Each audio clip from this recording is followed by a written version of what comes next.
Congress MP Gaurav Gogoi criticized the ruling party for obstructing the proceedings in both houses of parliament in a systematic manner. Gaurav also pointed out that the opposition, including Congress, has not had the opportunities to speak in the Lok Sabha since Thursday of the previous week. Gogoi accused the government of deliberately stalling discussions and avoiding debates on crucial issues. He called out the government's reluctance to engage in meaningful dialogue and address concerns raised by the opposition, further stirring the already tense atmosphere in parliament. देखिए, अब दोनों सदनों में देख रहे हैं कि सत्ता पक्ष एक सुनिश्चित तरीके से सदन की कार्यवाही को स्थगित करवा रहा है। दोनों सदनों में वही रणनीति।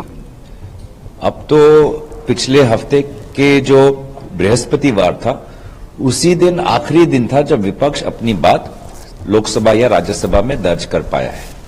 लोकसभा में तो पिछले हफ्ते के बृहस्पतिवार के बाद हमें तो बोलने का अवसर भी नहीं मिला और वहीं पे सत्ता पक्ष के लोग अपने आरोप लगा ही जा रहे हैं।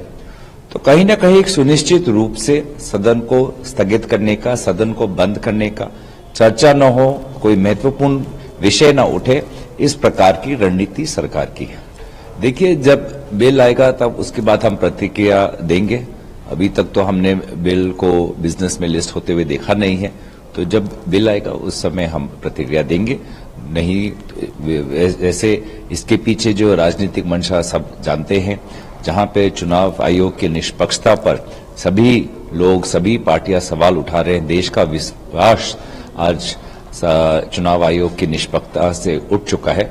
तो वहीं चुनावी संस्थाओं का किस प्रकार का दुरुपयोग किया जाए, वहीं पर प्रधानमंत्री मोदी जी का ध्यान है। देखिए, अब दोनों सदनों में देख रहे हैं कि सत्ता पक्ष एक सुनिश्चित तरीके से सदन की कार्यवाही को स्थगित करवा रहा है।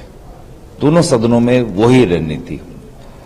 अब तो पिछले हफ्ते के जो बृहस्पतिवार था, उसी दिन आखिरी दिन था जब विपक्ष अपनी बात लोकसभा या राज्यसभा में दर्ज कर पाया है। लोकसभा में तो पिछले हफ्ते के बृहस्पतिवार Tamil BJP President K. Annamalai addressed concerns over tungsten mining in Arittapatti, stating